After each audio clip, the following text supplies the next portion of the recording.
So, I will start actually with a question, a dispute, let's say, a sentence. I want to say imagine. And imagine a world where people from all corners of the globe can meet in the same room. A space without borders. A culture without divisions. And society free from constraints of identity. Does it exist? Yeah, it does. It's called virtual universe, that encompassing all virtual worlds inside it, or in other words, let's say alternative worlds inside it.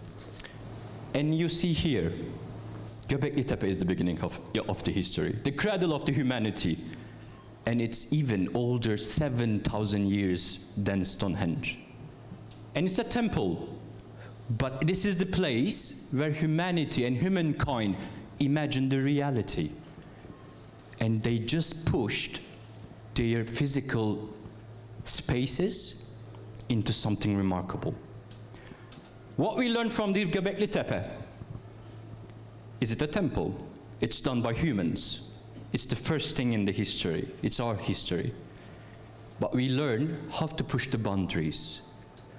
At that time, we were just building some spaces with stone and earth, but right now, we are doing it. We are creating different spaces with code and imagination. Göbeklitepe, since then, brought us to the digital age. Because humanity was always passing the knowledge through technology and transcending the time and space through the technology. But even when I say virtual universe, virtual worlds, what is it? The simple question. Is it a technology? Is it something software? Is it something a world? Or is it so-called metaverse? Which I'm totally against this term. Actually, it's much more. It's a social revolution. It's a social revolution that we have to enhance and embrace. And the question is, are we really ready, or are we really aware of what this technology means? And this technology, not only changing our lives, our perception, it's also changing our perception of the reality. We should definitely have the courage to redefine, to reconsider what we mean by reality. And of course, Göbeklitepe was part of it. But also, here, this was created by the society. And the society is all the time evolving. And when we call virtual society, virtual universes, virtuous, we are talking about something far greater that Göbeklitepe provided us, a virtual society. Virtual society in which you are free to explore who you really are without your identity. And you can be anywhere without having a simple or specific locations. So basically, you are creating your own way of communication. You are creating a different identity maybe you have never had. And not only, of course, the identity, but also social ecosystem and the virtual society is changing our own societies that we are living in. What is remarkable, in the virtual society or virtual universes or virtual spaces, we might have definitely discussed how this transformation is changing the means of the communication. Because when I say, okay, we are changing the society, but what does it mean? It means we are changing our communication channels. We are changing our construction of the identity. We are changing and we are reconstructing our values, our norms, our relationships. And even, I can do metal rock here, metal music here, and rock music here. You can play the guitar, the drums, etc. and everything. And it's a virtual world. They are actually playing, by the way. And they're actually playing. But the way they are playing is changing. They're not playing with their instruments. They're playing in a different way with controllers, with hand tracking, etc. Of course, I'm not saying, okay, we will play the instruments in the virtual society, but I'm trying to make it more precise and simple. We are changing our communication way. They can be friends. They can create their organizational culture. They can have their own values and norms here in this virtual society, because you are creating a sense of belonging, a different kind of identity. And imagine, let's take an example, education, which I love. If you are providing, let's say, virtual society for educational purposes, imagine a classroom, but not old-fashioned one, really futuristic one. 100 students from different parts of the world, they can learn together without having any problem, literally. And they can even push the boundaries of the physical world. But not only this, but also imagine for adult learning. You can just inspect the car engine without losing a finger or a hand. And when you start interacting with others, your experience is changing. Your way of communication is changing. Your way of experiencing the life is changing. And imagine, and the virtual societies, virtual universes can be also a world for global corporates. They can create their own worlds, they can own societies without having a need for teams or something. But let's go further. Virtual societies also can be a cultural melting pot. How? Turkish coffee ritual can blend with a Japanese tea ceremony. But it's not like, how to say, just preserving.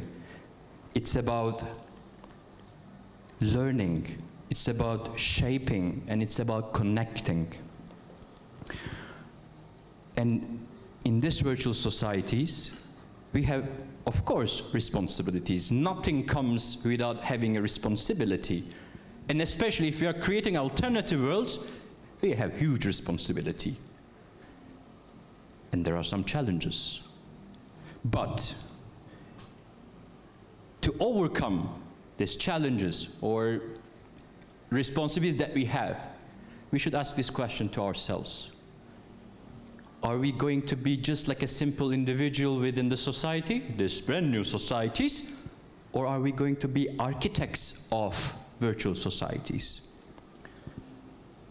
Let's take an example from challenges, because we always say, okay, there's a challenge, but what challenge? Yes, as you can imagine, data breaches. Or if this technology remains exclusive, it may deepen digital inequality. And not everyone can afford it at the moment, unfortunately. Or, I know avatars are liberating, right? You can be, anonymous. But at the same time, we should ask this question from the maybe philosophical point of view. Who we really are in this digital world. And this is not only, of course, being the avatar, but who you really are. The avatar or the person behind the avatar. And the last thing, the crime. If you commit a crime in a virtual world against some other individuals, can we call it real crime in the real one? A question mark. Perhaps no. If we don't overcome these challenges, virtual societies will remain as dystopia instead of an utopia. Okay, of course, there are some good news. If there are problems, there must be solutions. And the solutions is the humanity. We are thinking, we are building. Whatever we imagined so far, we had the power to create it. And right now we are even creating alternative worlds. in virtual worlds, in virtual societies. But what can make it different? Because when we say virtual worlds, etc., I mean, we need ethics, justice, we need inclusivity, but how can we do this? A very simple question. Because in general, we always think that it's the job of developers or engineers. No.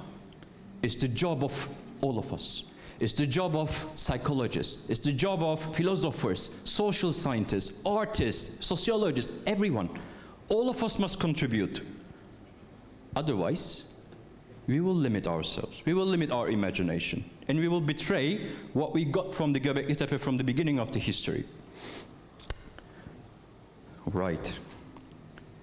But virtual universes are only virtual spaces that we can interact and we can use these emerging technologies? Of course not. How we can make it different, unique?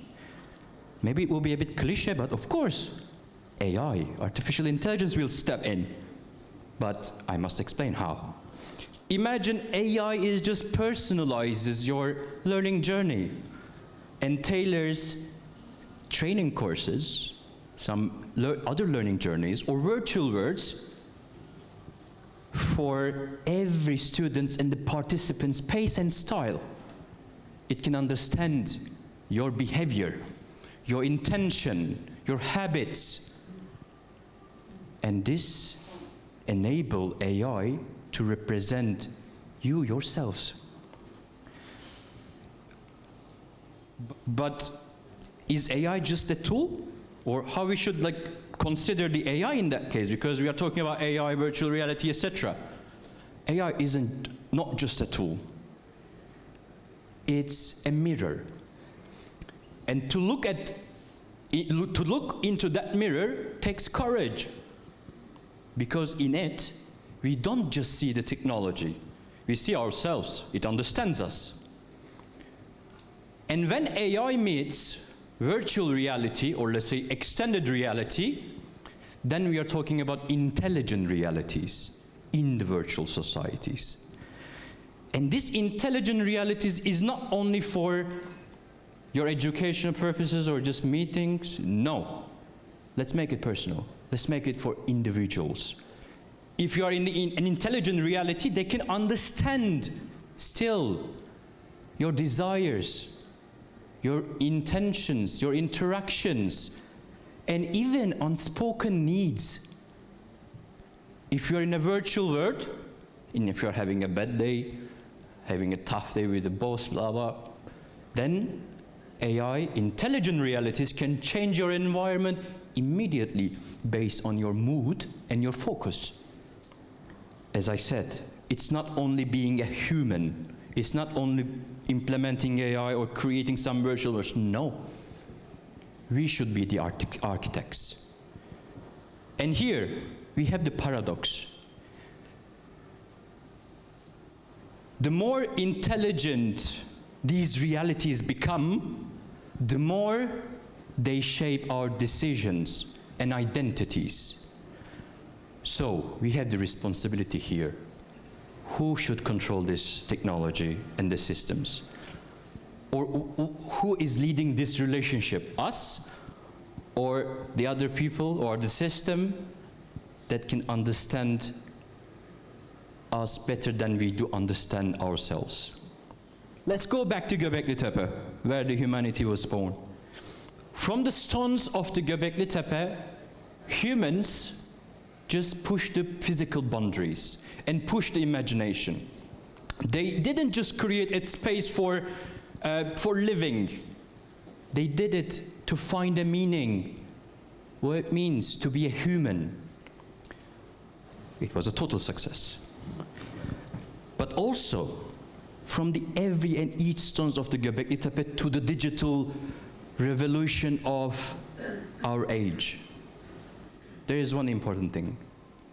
In agricultural revolution, or let's say times, we built villages. In the industrial one, we created cities. And in the digital one, with the digital revolution, we are creating the virtual worlds. In other words, alternative worlds to the real one. And from the stones of the Göbeklitepe to today's world. Let's not just imagine what could be there or what can we create in the virtual environment. Let's create our intelligent realities in our virtual societies. Because humankind, has always reimagined the reality. And right now, humankind is recoding the reality and reshaping the future. And the future is beyond our imagination. Thank you.